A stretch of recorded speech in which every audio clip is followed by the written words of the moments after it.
Bonjour Jem. Bonjour.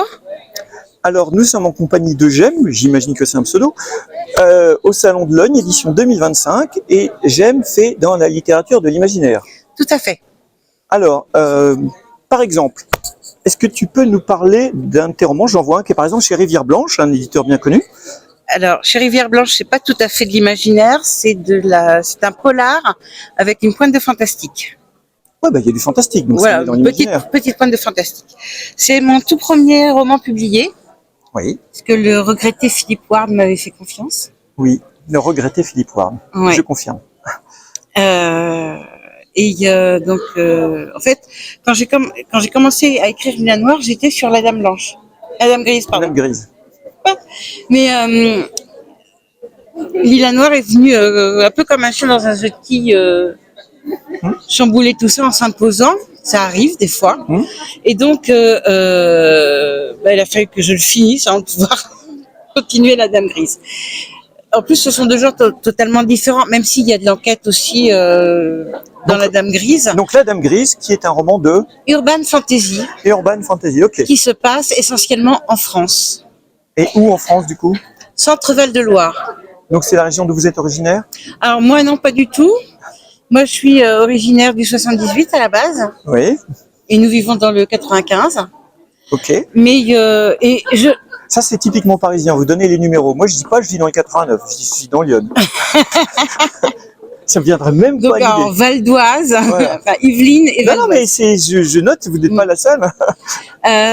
Et en fait, alors ce qui est très drôle, c'est qu'effectivement, notre Pulp Factory, l'éditeur, est du côté à côté de Limoges, donc à peu près vers le centre Val de Loire, à peu près, un peu plus au sud de Mont, mais je ne savais pas quand j'ai écrit La Dame Grise en fait. Et donc Philippe était encore vivant quand j'avais écrit La Dame Grise. Il m'avait dit si tu trouves pas d'éditeur je le prendrais chez Rivière Blanche. Mais bon, après il a arrêté Rivière Blanche. Et de toute façon, Pulp Factory me l'avait pris, mais tous les deux m'avaient demandé de extraire des personnages, parce que La Dame Grise, c'est un one-shot. C'est-à-dire qu'il y a un début, il y a une fin, il a été écrit comme tel. Puis ils m'ont demandé en fait d'écrire, de sortir des personnages de ce one-shot et et d'écrire une histoire dessus. Faire des spin-offs, quoi. Voilà, faire un spin-off. Donc j'ai commencé à écrire les chroniques de La Dame Grise, donc j'ai commencé par le David. Et évidemment, j'ai commencé en plein Covid. Donc c'est sur un fond de Covid. D'accord. De pandémie de Covid. Et j'ai ensuite écrit Le Connétable. J'ai pas mal de personnages historiques et mythologiques en fait dans mes romans, enfin, en tout cas dans ceux-là. Parce que je suis d'abord passionnée d'histoire et de mythologie en toutes sortes. Et puis ça me permet d'apprendre des trois choses aux gens au passage. Oui. Et puis quand on écrit sur le domaine historique, on est soi-même obligé de se renseigner, donc on apprend aussi soi-même beaucoup de choses. Tout à fait. C'est que pour Le Connétable en particulier, parce que là, vraiment, il a vraiment un fond historique. En fait, c'est le premier vampire que la Dame Grise a accueilli sur son territoire, et c'est Anne de Montmorency. Et donc, je raconte son histoire avant qu'il soit transformé en vampire. Donc, effectivement, il y a des recherches historiques sur des événements précis, etc. Oui, pour pas raconter de bêtises. Voilà, tout à fait, parce que ça me hérisse le poil sinon. Oui, je suis Quand d'accord. j'en lis dans d'autres romans. Alors que des romans ou pas de nouvelles? Dans le domaine de l'imaginaire, c'est assez rare. Je suis absolument pas douée pour faire des nouvelles. D'accord. Oui, mais... À chaque fois que j'ai fait une nouvelle, on m'a dit oui, mais c'est un début de roman, ça. Donc bon, voilà. Oui, non, mais pourquoi pas? Mais c'est vrai que dans le domaine de l'imaginaire, il y a beaucoup de nouvellistes. Ouais. Donc, et de très grands nouvellistes. Oui, entre autres. Il y a aussi ce qu'on ne sait pas assez, c'est qu'on a de très grands auteurs d'imaginaire en France. Ah si, oui. On a eu. Oui. Bon, on va parler de Yala Yurdal. J'y pensais. Qui est mon mentor en plus, donc. Que j'ai croisé à Sèvres peu de temps avant sa mort. Et puis, parmi les vivants, on a Jean-Claude Dignac qui travaillait beaucoup avec Yal. On a Wagner, Roland C. Wagner. Roland C. Wagner, c'est pareil, des femmes de pauvre Roland avec ses futurs mystères de Paris, Qui était un génial. bonbon. Ouais, exactement. Il y a évidemment Pierre Bordage, Pierre Bordage, oui aussi. dont le chef-d'œuvre reste Les Guerriers du Silence, à mon sens. Mhm. Mais après, il y a Catherine Dufour. Ah, je connais pas. Catherine Dufour a fait de la SF aussi. Enfin, Le goût de l'immortalité. Faut commencer par là. D'accord. Ou alors, si elle a fait une série, mais c'est de la fantaisie par contre. Oh non. Voilà, bon, mais qui est complètement décalée, déjantée, etc. Mais qui est très très drôle. Qui est la série de Quand les dieux buvaient. Mais sinon, commencer par Le goût de l'immortalité de Catherine Dufour. C'est un petit roman, hein, c'est pas très, c'est presque une novella, mais c'est sublime. Et les autres sont tout aussi bien. Et alors, donc c'est bien parce que vous m'avez parlé un peu des auteurs que vous appréciez. Parce que j'aime bien justement savoir quand un auteur écrit, savoir un peu quelles sont ses références, quoi. Alors j'ai des références très anglo-saxonnes aussi. Comme Alors pour l'urban fantasy, mais même pas que. Patricia Briggs, Laurel K. Hamilton, Anne Rice. Sinon en fantasy, Tolkien un peu, surtout Zelazny. Je trouve que Zelazny est beaucoup plus fluide dans l'écriture que. Ah oui, Tolkien, c'est des fois un peu ardu. Voilà. J'ai Cassandra O'Donnell, qui est française, une D'accord. urban fantasy. Ok. Il y a Jeanne Adebatz, avec sa trilogie d'héritière. Pareil, elle écrit aussi beaucoup de jeunesse, mais jeunesse vers 12-13 ans.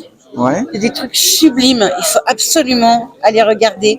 Il y a Pixel, il y a... j'ai plus tous les titres en tête, mais bon. Jeanne Adebatz, il faut lire. Elle a une novella sublissime, si on arrive à la trouver maintenant, ce qui n'est pas évident parce que c'était chez une maison d'édition qui a disparu, qui était Griffe d'encre. C'est La vieille dame et la vieille dame et la mère, ou La vieille dame et le cachalot. La vieille anglaise et le cachalot, je crois que c'est ça. D'accord. La vieille anglaise et le cachalot, je crois. Qui, si c'est pas ça, elle va me tuer, mais c'est pas grave. Oui, oui. Ça commence par La vieille anglaise, ça, je suis sûre. On a Estelle Fay qui fait des romans magnifiques. Je les connais pas, ces gens. Il y a Florian Soulas. Aussi, qu'est-ce que j'aime beaucoup. Il y a Jean-Christophe Gabdi. Il faut lire Jean-Christophe Gabdi. Là, on a... Donc c'est Pulp Factory. Pardon ? C'est Pulp Factory, donc. Mais pas que. Beaucoup chez Rivière Blanche aussi. Ouais. Il y a son cycle des Gueules de Verre chez Rivière Blanche qui c'est de la hard SF. Et pourtant, alors moi je suis en science, mais une cruche, mais totale, et j'ai réussi à comprendre. Et sinon, là, ces Gérulf, ils sont beaucoup moins scientifiques, malgré tout. Et c'est de l'enquête, et c'est magnifique. Donc, on a de très bons auteurs en France. C'est clair. Alors, c'est quoi le prochain projet ? Alors, j'en ai deux en cours. J'ai le 3e tome de celui-ci, et donc fin, qui est prévu pour avril 2027. Donc, il est en cours d'écriture. Et je suis en train de terminer un autre roman, mais alors un space-op, Mouse Costaud, puisque j'en suis déjà à plus de 600 000 signes espaces compris, j'en suis qu'aux 2/3. Ah oui. Voilà. C'est un space-op qui va encore parler, en fait, qui parle de tous mes engagements et de mon côté très militant, parce que je suis militante. Sur quel sujet ? Féministe, antiraciste, évidemment, antifa. Oui. Oui, ce qui est devenu, semble-t-il, un gros mot maintenant. Être antifa, c'est comme si on était terroriste. Ouais, hélas. Pro-LGBTQR+, voilà, antispéciste, même si je ne suis pas végane. Mais bon, voilà, c'est un truc qui aborde plein de questions. Donc, et des projets qui ont déjà un éditeur, ou tu es à la recherche d'un éditeur ? Non, j'attends de le finir pour être à la recherche d'éditeur. Effectivement, le 3e tome, il sera chez Pulp Factory. Et sinon, le reste, j'ai un blanche qui traîne dans mes tiroirs. J'ai essayé de le passer, j'y arrive pas. D'accord. Je resserre un peu plus tard. Il y a des fois, il Il y a des fois, c'est une question de moment. Oui, c'est vrai. La rencontre d'un roman avec son éditeur, c'est une question de moment. Eh bien, Et je refuse de passer pour le moment et par l'édition à compte d'auteur et par l'auto-édition. ok. Et eh bien, merci beaucoup, J'aime. Mais Et j'espère que les auditeurs et spectateurs aimeront aussi. j'espère aussi. Allez, bon salon. C'est le moment de venir faire ses cadeaux de Noël. Exactement. Allez, merci beaucoup. Au revoir. Au revoir.